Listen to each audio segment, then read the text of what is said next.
Começando mais um episódio do podcast Conversa de Cerca, original do Notícias Agrícolas. Dessa vez a gente vai falar sobre a AgriShow 2022. Essa feira foi tão esperada, também pudera, a maior da América Latina, quando a gente fala de máquinas, de implementos agrícolas, reunião de profissionais do agronegócio, e ela foi tão esperada que superou as expectativas, né? A gente teve um volume maior de negócios, um volume maior de dinheiro girando, fazendo a economia do Brasil rodar e marcando, claro, né, a volta, além das outras importantíssimas feiras que acontecem no Brasil do agro, marcando a volta dos eventos presenciais. Conversando com as pessoas que estavam ali, né, em visita, que eu fiz a AgriShow nesse ano, nós pudemos perceber que as pessoas estavam realmente muito animadas de poder voltar a encontrar as pessoas, de fazer os negócios olho no olho, tocando as máquinas, conhecendo as novidades em loco. Isso é muito característico do agronegócio. E para a gente fazer esse balanço mais detalhado e entender, né, como é que está esse sentimento. E para entender esse balanço de quem viveu de dentro a AgriShow, a gente trouxe para esse episódio do nosso podcast, o seu Pedro Estevão, que é presidente da CSMIA, né, que é a Câmara Setorial de Máquinas e Implementos Agrícolas da ABMAC, e também coordenador do Conselho de Expositores da AgriShow. Não é isso, seu Pedro? Seja bem-vindo ao Conversa de Cerca. É um prazer receber o senhor aqui. Obrigado, Carla. Eu que fico lisonjeado em poder conversar com Notícias Agrícolas e com seus telespectadores. Obrigado pela oportunidade. Nós é que agradecemos. Seu Pedro, realmente, passada a AgriShow, o sentimento é ainda melhor do que aquela expectativa que estava sendo criada para a volta desse evento tão importante acontecendo novamente presencialmente? Superou as suas expectativas também? Com certeza, as expectativas foram superadas. A gente esperava uma feira muito boa em função de várias coisas, né? Primeiro, você estava 3 anos, 2 edições de 3 anos sem feiras.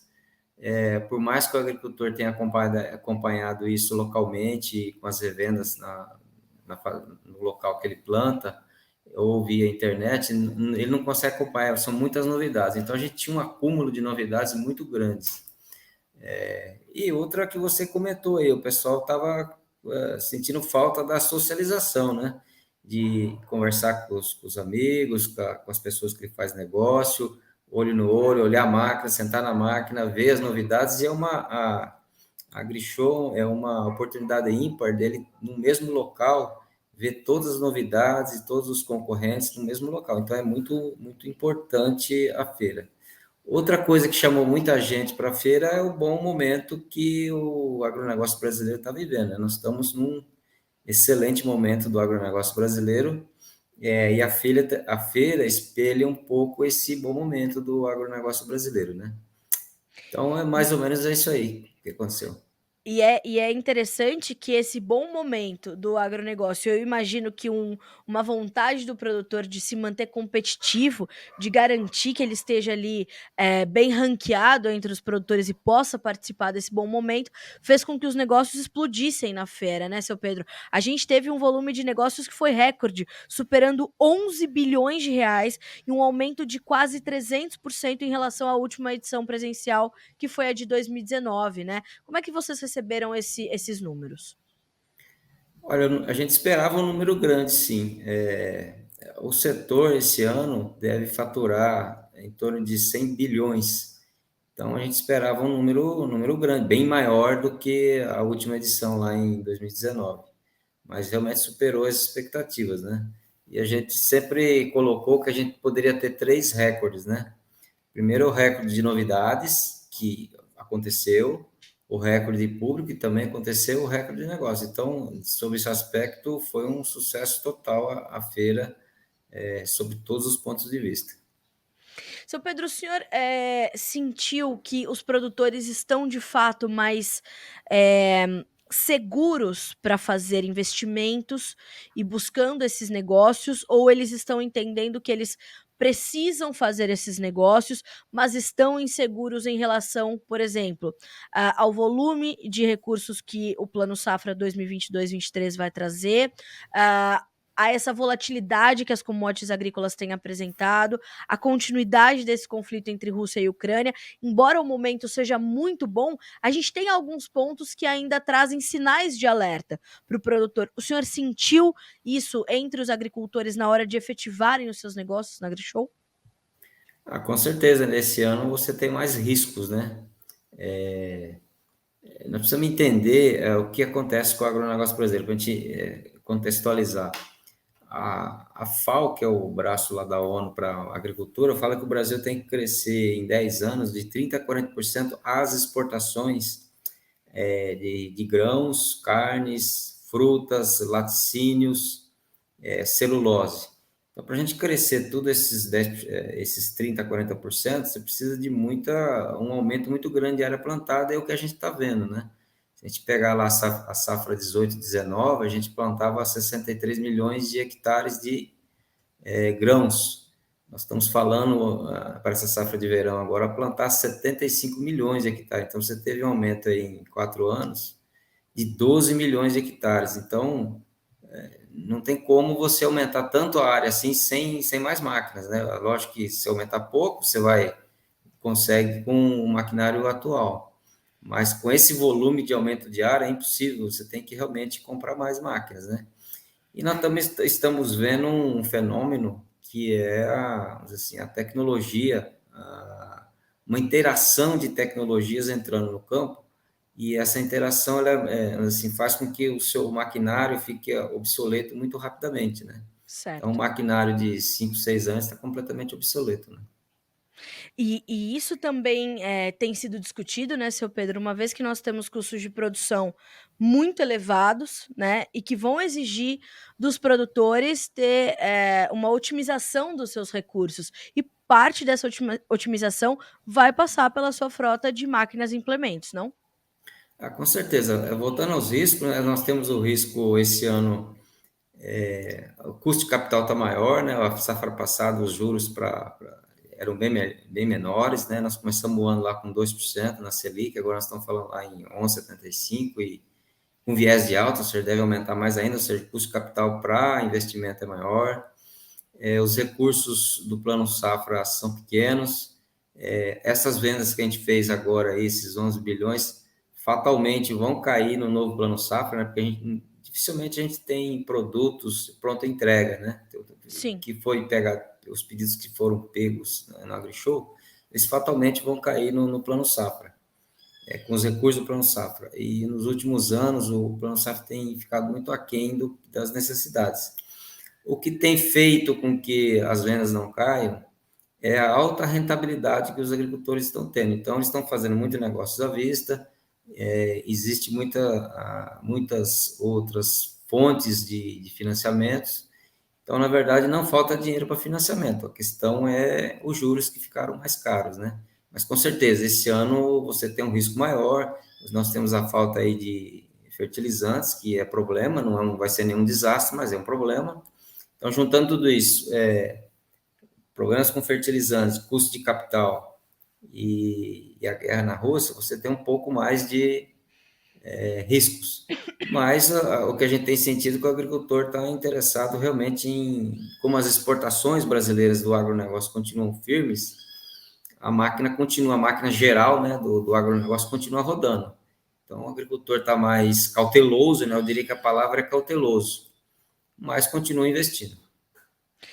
E é interessante observar que, conversando ali com os expositores, eles me pontuavam o seguinte, seu Pedro, que a gente, esse ano, tinha vetores de concorrência entre as empresas diferentes de anos anteriores, né? Anos anteriores, o preço pesava bastante, as taxas de juros, as condições de financiamento. Esse ano, além disso tudo, a gente tinha justamente essas questões dos prazos de entrega, se ainda se entrega esse ano, se a manutenção vai acontecer ok, a chegada de peças também vai acontecer. As questões logísticas impostas pela pandemia, elas acabaram virando um fator ali de negociação também, quando o assunto é máquina e implemento agrícola, não? Com certeza, né? Nós tivemos uma desorganização da cadeia produtiva lá em 2020, lá no primeiro ano da Uhum, pandemia. sim. algumas coisas conseguiram se reorganizar, mas ainda tem muita coisa que está desorganizada, né? Ou seja, principalmente coisas importadas, você tem muita falta, né? Hoje você tem muita falta de produtos que a gente chama powertrain, né? Que é toda a parte de motorização das máquinas e coisas eletrônicas, né? Que é o chamado chips, que tá em falta, né?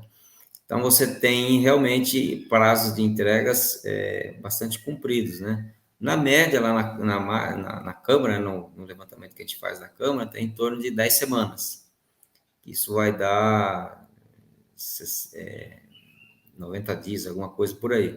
Mas tem muito produto, justamente desses produtos que eu estou falando, que tem mais complexidade na cadeia de produção, eles estão com uma entrega bem esticada. E aí você tem diferentes, para a mesma máquina, diferentes fabricantes têm prazos de entregas diferentes, modelos diferentes têm prazo de entrega diferentes. Então, realmente, você tem razão. O agricultor, se tiver com muita pressa da máquina, ele vai escolher aquele que está entregando mais rapidamente para ele. O senhor sente que, esse foi um balanço feito também pelos expositores, seu Pedro? Eles também tiveram essa percepção e eles também estão tentando se ajustar aí às necessidades dos produtores nesse momento? Sim, isso vamos dizer assim, um dado que o fabricante está olhando. Nós temos que entender que lá em 2020, o faturamento do setor cresceu 17%. Esse 17% já descontado a inflação. Quando chegou 2021, nós aumentamos 42%. Olha Então, em só. 2 anos, tivemos mais de 60%. Pois não, cara.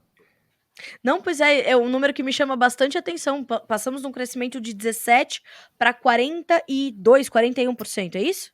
42%, arredondado é Certo. 42%. Então, é um aumento muito grande. O que a indústria fez, né? Ela colocou turnos, né? E contratou mais mão de obra. Tanto é que a gente teve um aumento na mão de obra direta de 85 mil para 115 mil. Nós aumentamos muito a mão de obra direta. Então, a indústria veio contratando e veio aumentando, ou seja, nós aumentamos muito a produção. Não, isso para a indústria, esses números de 17 mais 42 é um número muito grande, mas muito grande mesmo. E esse ano a gente estava, vamos dizer assim, com todos os problemas os riscos que a gente já comentou antes, a gente estava prevendo que 2022 iria crescer, mas nem tanto. A gente estava falando em 5% de crescimento, mas em cima de uma base muito grande, né? Que já tinha crescido 17, 42 mais 5. Então seria mais um ano excepcional para a venda de máquinas agrícolas. Mas o que parece que, por enquanto, o viés está de alta, né? Nós tivemos no primeiro trimestre, as vendas cresceram 9%. Então, vamos dizer assim, continua a produção, a indústria continua entregando muita máquina, né? Realmente eu diria que eu já estou mais de 40 anos nesse setor, eu nunca vi 2 anos crescer tanta produção assim, como a gente viu em 20, 21 e tal, e 22 também, né? Porque mesmo que ele não cresça em número percentualmente, é uma entrega muito grande, porque a base, né, de que a gente fala que vai crescer mais 5 ou 9%, é em cima de uma base muito grande, né?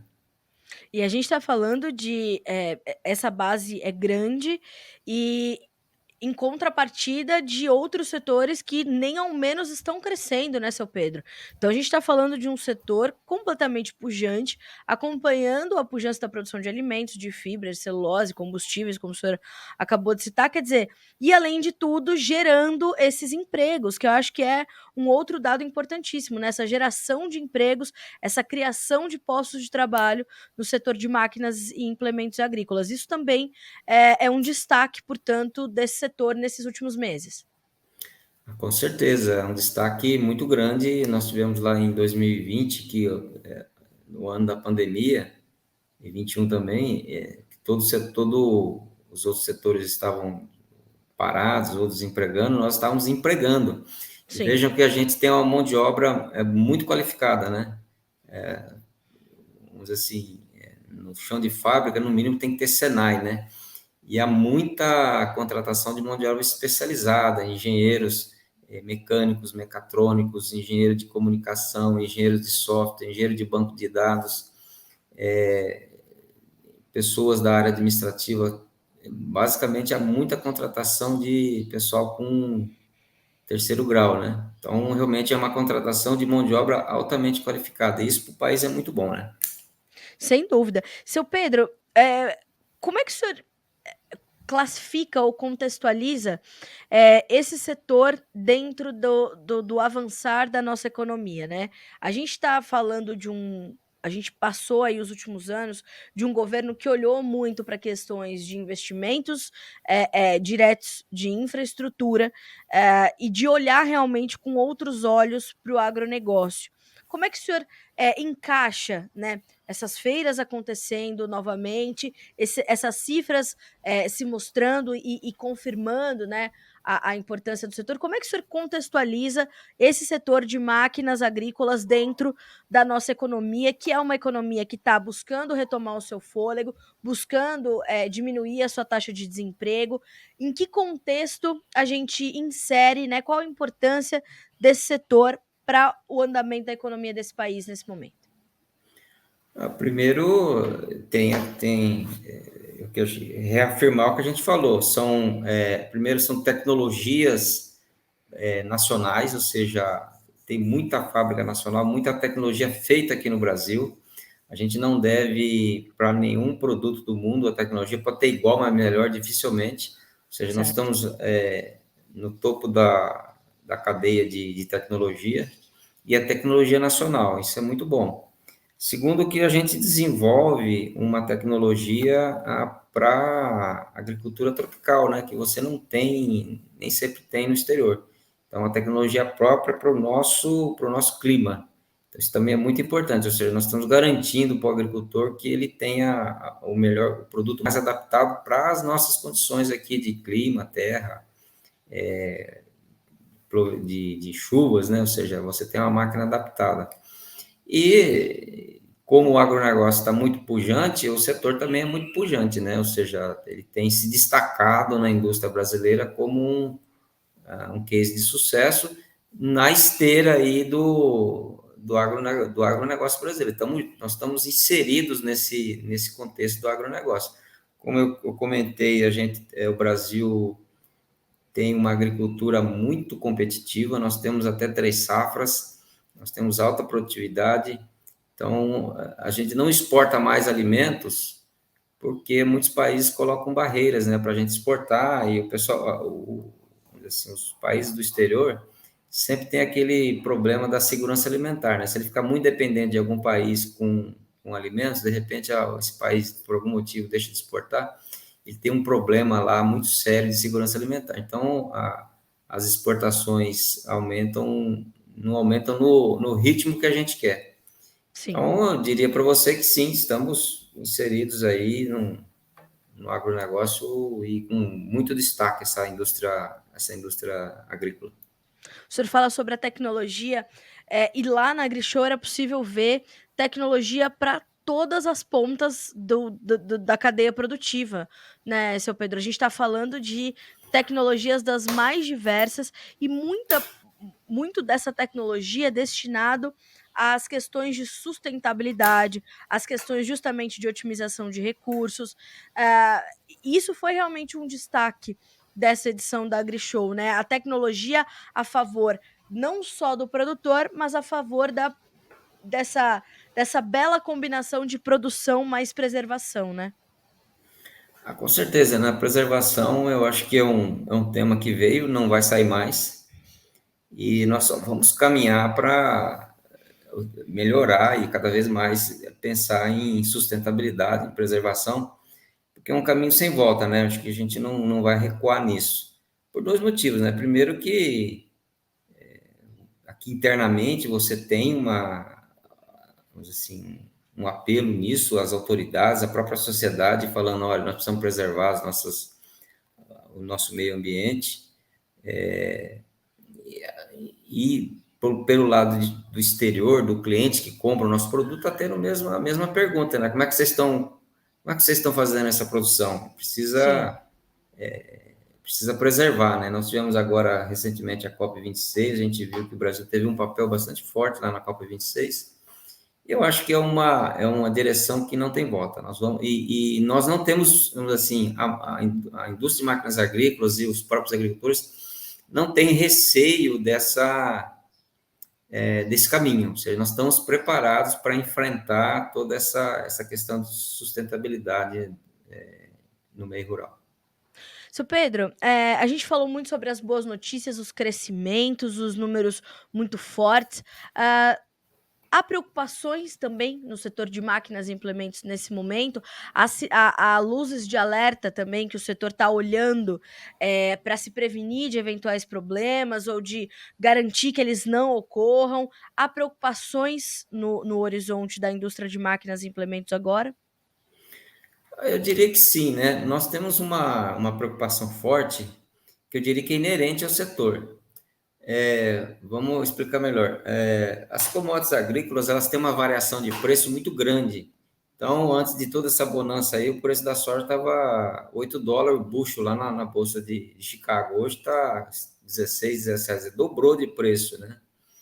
Aí nessa esteira o milho subiu, o trigo subiu, aí tudo subiu. A gente sabe que isso depende muito da oferta e demanda. Se você tiver uma correção da oferta, esses preços caem e aí você tem uma acomodação nas vendas. Então, a gente entende que essa venda que a gente teve excepcional em 2021 e talvez 22, está tudo caminhando para ter também uma venda excepcional, ela não, ao longo do tempo ela não fica. Né? Então, a gente tem que estar preparado. É aquela luzinha amarela que a gente fala, olha, se o preço da commodity cai muito, você cai muito a rentabilidade, cai a rentabilidade do agricultor, Sim. o agricultor passa a depender mais do plano safra e como eu falei, o plano safra está muito pequeno, então você pode ter vendas menores aí para frente. Nada que a gente, vamos dizer assim, não esteja acostumado. Isso é algo que acontece há muitas décadas, que você tem a flutuação dos preços das commodities e as vendas de máquinas agrícolas costumam flutuar muito parecido com essa flutuação de preços, né? Então, é algo que a gente tem que realmente ficar de olho, né? Acompanhar o preço da commodity e acompanhar as outras coisas, né? Plano safra, custo de capital, as novas tecnologias e por aí vai. Seu Pedro, esse movimento que a gente vê aqui no Brasil, essa expansão do setor e essas mesmas preocupações, isso é um movimento bastante particular do Brasil neste momento ou outros países produtores importantes no contexto global de entrega de oferta de produtos agropecuários para o mundo, eles também passam por esse momento no setor de máquinas agrícolas ou, como eu falei, é um momento particular do Brasil? Olha, eu diria que é um movimento particular do Brasil. Lógico que nós temos outros Certo. grandes players no mercado, tem Estados Unidos, tem Europa, tem a própria Argentina, nosso vizinho aí, mas igual o Brasil não tem. Nós estamos realmente num momento particular. Mais uma vez, o Brasil tem que crescer as exportações. O Brasil já é o maior saldo comercial do mundo. Esse ano nós devemos fechar com saldo comercial nas exportações de produtos agrícolas de mais de 100 bilhões de reais.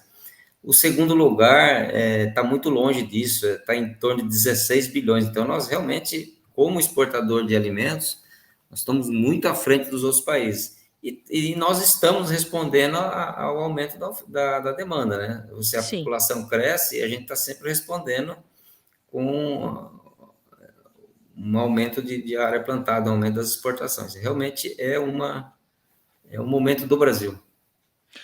Essa continuidade meio descabida, né, dessa guerra entre Rússia e Ucrânia, seu Pedro, isso impacta diretamente no mercado de máquinas e implementos globalmente falando, e principalmente para o Brasil, ou isso acaba tendo um impacto indireto na medida em que impacta naturalmente o agronegócio, dada a importância da Rússia e da Ucrânia nesse contexto, né, do agribusiness, né, global, ou realmente há uma ligação direta entre essas 2 situações? A continuidade do conflito são quase 70 dias de guerra, se já não passamos dos 70 dias, e o setor de máquinas, eles têm em algum momento uma confluência, eles se encontram em algum momento ou os impactos são somente indiretos? Seu Pedro, como é que é feita essa relação para vocês nesse momento?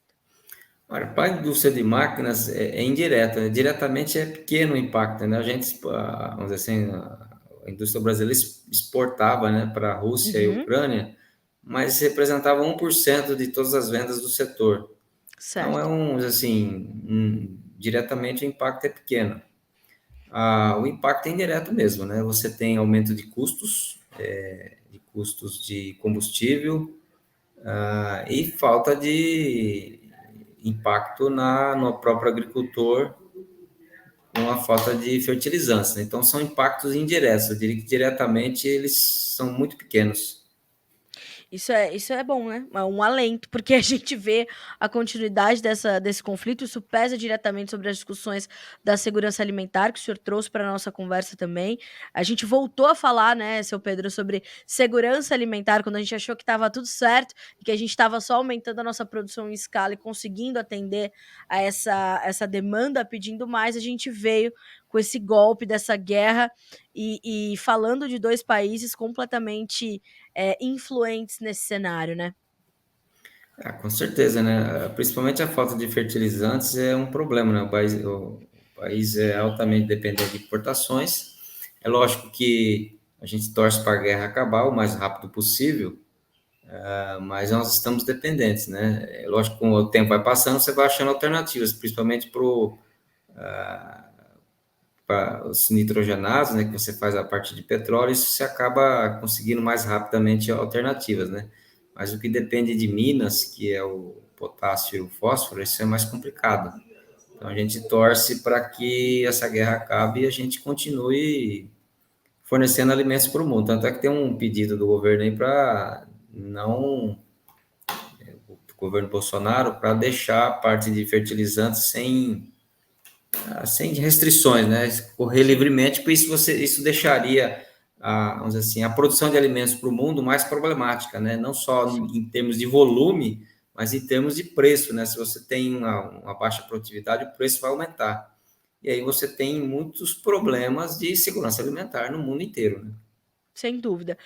Seu Pedro, olha, fico muito feliz do senhor ter encontrado um espaço na sua agenda para nos atender aqui, para estar conosco no Conversa de Cerca, para fazer esse belo balanço da AgriShow, superando as expectativas da própria diretoria da feira, que para nós é completamente importante, né, da gente relatar, da gente noticiar, dada a importância desse evento, dada o espírito tão positivo e otimista que eu pude sentir ali nos visitantes da AgriShow, entre os expositores, né, as pessoas querendo apresentar as novidades, as tecnologias. Pude entrevistar o ex-ministro Marcos Pontes, né, que foi ministro da Ciência e Tecnologia ali em um dos stands, ele falava muito diretamente para os agricultores, né, como é determinante que essa indústria busque cada vez estar mais na vanguarda da tecnologia, da pesquisa, da inovação, da ciência, para trabalhar a favor do Brasil, né, do nosso desenvolvimento, inclusive como sociedade. E as máquinas agrícolas tiveram um papel determinante nesse desenvolvimento, né, seu Pedro, na interiorização das populações, na tecnificação das lavouras. Então, acho que é pertinente a gente trazer sempre à luz dos debates e da pauta do agronegócio o setor de máquinas, né? Acho que está tudo muito conectado. Com certeza, né? A máquina agrícola tem um papel preponderante aí na produtividade das lavouras, né? A gente vê que as máquinas estão cada dia mais tecnificadas, né? Nós estamos aí com máquinas, a gente chama máquinas inteligentes, né? Máquinas inteligentes, máquinas com automação muito forte e máquinas autônomas, né? Que é algo que ainda é para médio prazo, mas a gente viu na AgriShow lá muitos Sim. exemplos de máquinas autônomas.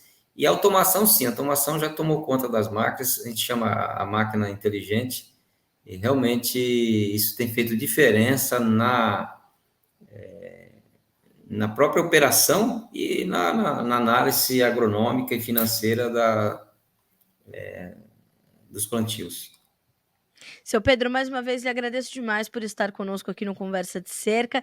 Já lhe espero para próximas conversas para a gente continuar trazendo mais boas notícias para o setor, para os produtores brasileiros, para as indústrias de máquinas que estão sempre olhando para o nosso agronegócio. Então, mais uma vez, muito obrigada, um grande abraço para o senhor.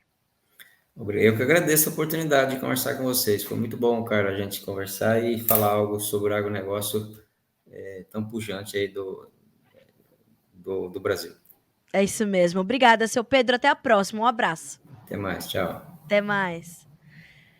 Senhoras e senhores, o agronegócio, quando a gente olha para o agronegócio brasileiro, a gente fala sobre produtividade, sobre pujança, sobre segurança alimentar, sobre ser um setor estratégico, né, para a nossa economia, para a economia global, para a segurança alimentar global, mas pensar no que há por trás de tudo isso é muito bom também. E pensar que a AgriShow superou todos os seus recordes de público, de negócio, de volume de dinheiro circulando, e aí o seu Pedro traz mais dados importantes como a criação de empregos no setor de máquinas e implementos, tudo isso mostra que a gente continua olhando para um Brasil que precisa dar certo e que tem espaço para dar certo. E é por isso que a gente traz esses personagens aqui no Conversa de Cerca, para fazer esses relatos e para marcar esses relatos, né? Então, é isso que a gente quis fazer com esse balanço da AgriShow, mas na verdade é para a gente falar da AgriShow, mas é para a gente falar de gente, é para a gente falar do agronegócio e é para falar principalmente desse setor que faz diferença, né, na nossa competitividade. Então, tô feliz de fazer mais esse episódio do Conversa de Cerca, que você pode ver e ouvir aqui pelo noticiasagricolas.com.br, pelo nosso canal no YouTube, o Notícias Agrícolas Oficial, ou ouvi-lo pelas plataformas de áudio, estamos em todas elas. Fique à vontade, busque lá a nossa playlist, o Conversa de Cerca, nas plataformas de áudio para ouvir o nosso podcast, tá certo? A gente se vê na próxima. Até mais.